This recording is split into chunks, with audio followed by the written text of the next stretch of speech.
BA 2 में third semester में आपका चैप्टर नंबर 2 है, लेकिन पहली पोइम है आपकी, क्योंकि फर्स्ट चैप्टर आपका important poetic forms end devices का है, जिसको हम लास्ट में करेंगे जब हम सभी पोइम्स को कर लेंगे, उसके बाद वो बेहतर समझ आएगा।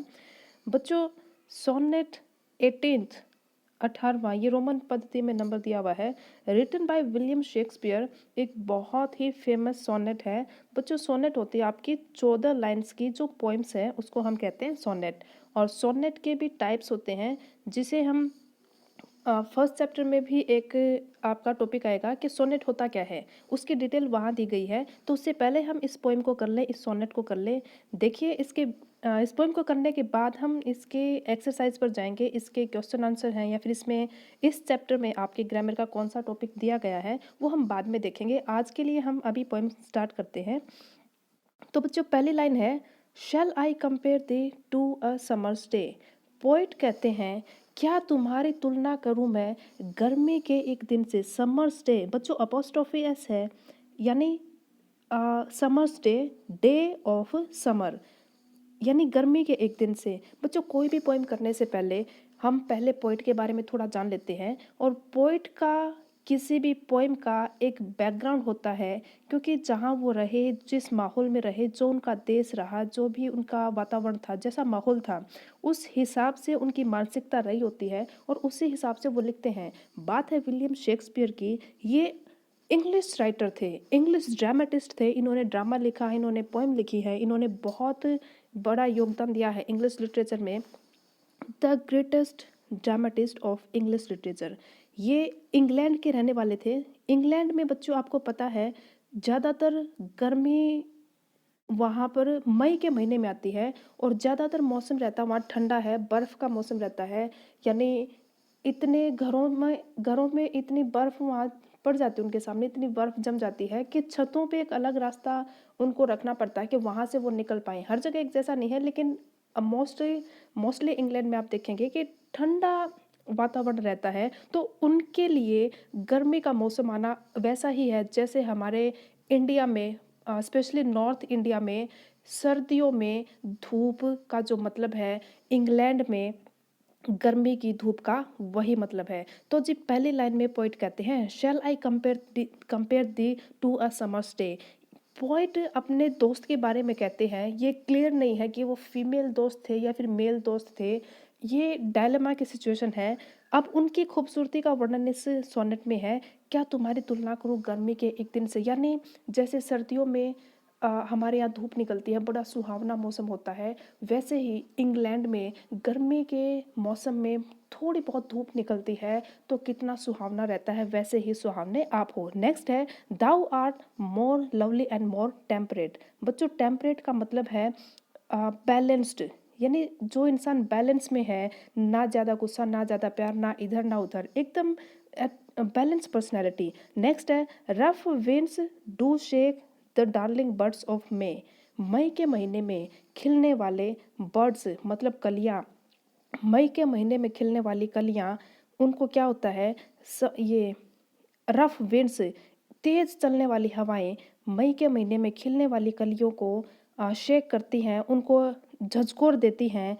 And summer's lease hath all too short a date. और गर्मी की जो अ, सुहावनापन है वो भी लीज पर ली गई है, पट्टे पर ली गई है। यानी गर्मी का सुहावनापन भी परमानेंट नहीं है, लेकिन आप, यानी मेरे दोस्त, आपकी गर्मी, आपका सुहावनापन फॉरएवर है, परमानेंट है।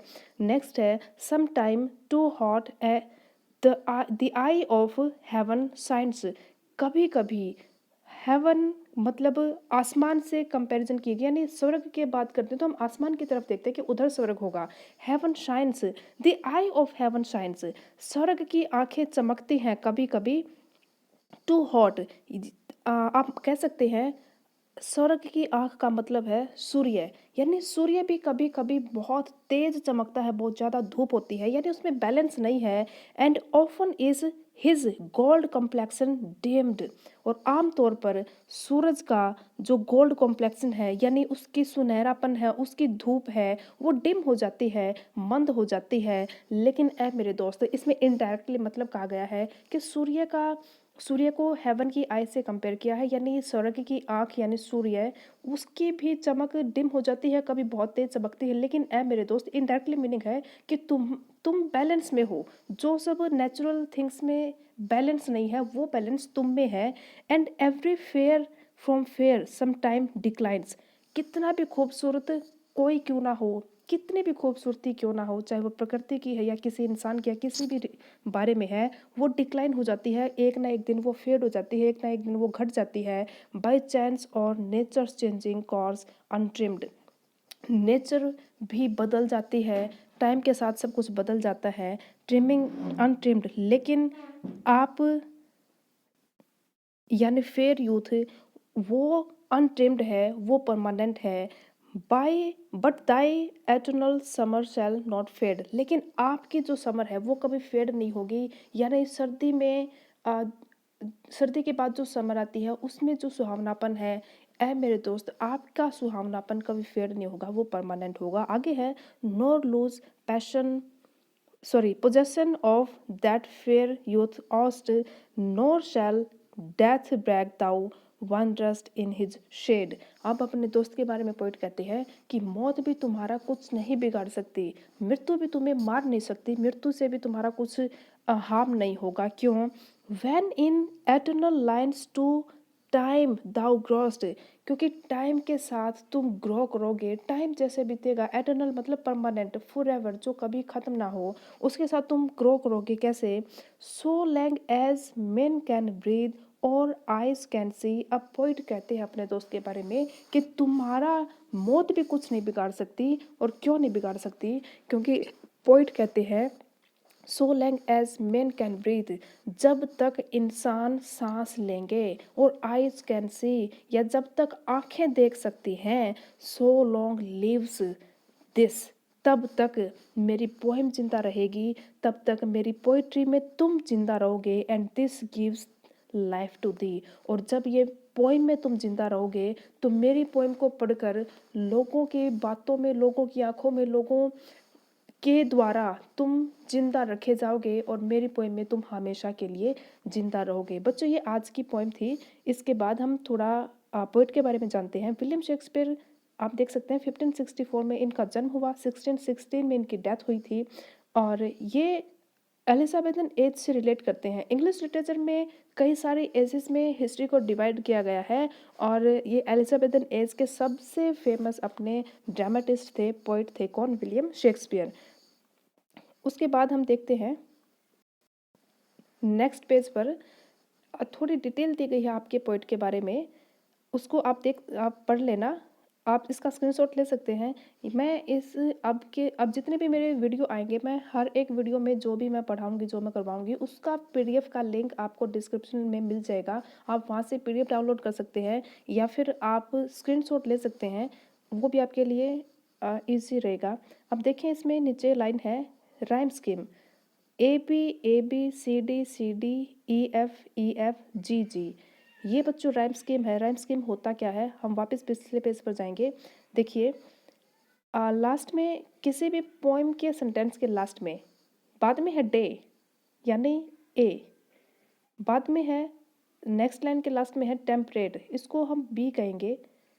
नेक्स्ट लाइन है थर्ड में, ये डे से मैच करती है, डे में यानी दोनों ए हैं। फिर से फोर्थ लाइन में डेट आ गया, ये आपका टेम्परेट से आपका मैच करता है, डे में टेम्परेट डेट यानी ABAB। फिर नेक्स्ट है शाइन्स, ये सी यानी एक नए टाइप का आपका ये प्रोनाउंसिएशन है। फिर डिम्ड है, फिर ये डी है, फिर डिक्लाइंस है, ये शाइन्स से मैच करता है, यानी ये दोनों सी हैं। और डिम्ड से मैच करता है बच्चों अनट्रिम्ड, यानी AB AB CD CD। और लास्ट में देखें सी है और इधर दी है, ये दोनों एक जैसे हैं, ये जी जी। बच्चों ये होती है आपकी राइम स्कीम। वापस नेक्स्ट पेज पे आते हैं। आपने राइम स्कीम समझ लिया और उसके बाद नेक्स्ट पेज पे देखें अबाउट द पोएम है। बच्चों इस पोएम के बारे में कुछ डिटेल दी गई है। सोनेट 18 ऑफन टाइटल्ड, यानी उसका टाइटल आमतौर पर क्या लिया जाता है, shall I compare thee to a summer's day. यानी बच्चों सोनेट का नंबर इसका हेडिंग है और उसकी पहली लाइन को इसके हेडिंग के तौर पे लिया जाता है। ये एक बहुत फेमस इनका सोनेट है और इसमें राइम स्कीम क्या है, A B C D E F G G, यानी लास्ट की दोनों लाइन्स का लास्ट के वर्ड जो होंगे वो एक जैसा प्रोनाउंसिएशन होगा। ये आपका राइम स्कीम है। और इसके बारे में आगे लिखा गया है, it is the first poem among the sonnets, यानी इन्होंने बहुत सारे सोनेट्स लिखे, उनमें से एक पहली पोइम है जिसके बारे में क्या है, the fair youth to marry and have children, the first rhyme to pay tribute to the beauty, यानी डज नॉट इनकरेज, जिसमें ऐसा इनकरेजमेंट नहीं किया गया कि उनको शादी करने चाहिए, बच्चे करने चाहिए। इसकी बजाय फेयर यूथ, यानी श्योर नहीं है मेल या फीमेल, कोई भी यूथ हो सकता है, उसको शादी करके बच्चे करने की बजाय इनकरेजमेंट नहीं की गई। इनकरेजमेंट के बजाय उसको ट्रिब्यूट दिया गया है उसकी ब्यूटी के लेकर, यानी कितनी खूबसूरती उसमें रही होगी as a person, as a physical appearance, जो भी आप समझे। ये इस सोनेट की खासियत है। अगर आपका कोई लॉन्ग क्वेश्चन आता है, लॉन्ग या ऐसे टाइप क्वेश्चन आता है, उसमें ये 2-3 लाइन्स इस सोनेट के बारे में आप लिख सकते हो। बच्चों आज की पोएम में इतना ही। बाकी नेक्स्ट पोएम में हम इनके क्वेश्चन आंसर के बारे में देखेंगे। आप देख सकते हो वोकैब एक्सरसाइज है। नेक्स्ट पेज पे आपकी ग्रामर का टॉपिक है इन्फिनेटिव। नॉन फाइनाइट वर्ब्स में पहली टाइप है इन्फिनेटिव और आगे इसका एक्सप्लेनेशन है। और नेक्स्ट एक्सरसाइज आगे आपकी ग्रामर से रिलेटेड है। और बच्चों नेक्स्ट आपकी एक्सटेंडेड एक्टिविटी है, यानी डायरेक्टली एग्जाम में नहीं आएगी, ये एक्स्ट्रा एक्टिविटीज़ हम कह सकते हैं। बच्चों आज की वीडियो में इतने ही, मिलते हैं नेक्स्ट वीडियो में।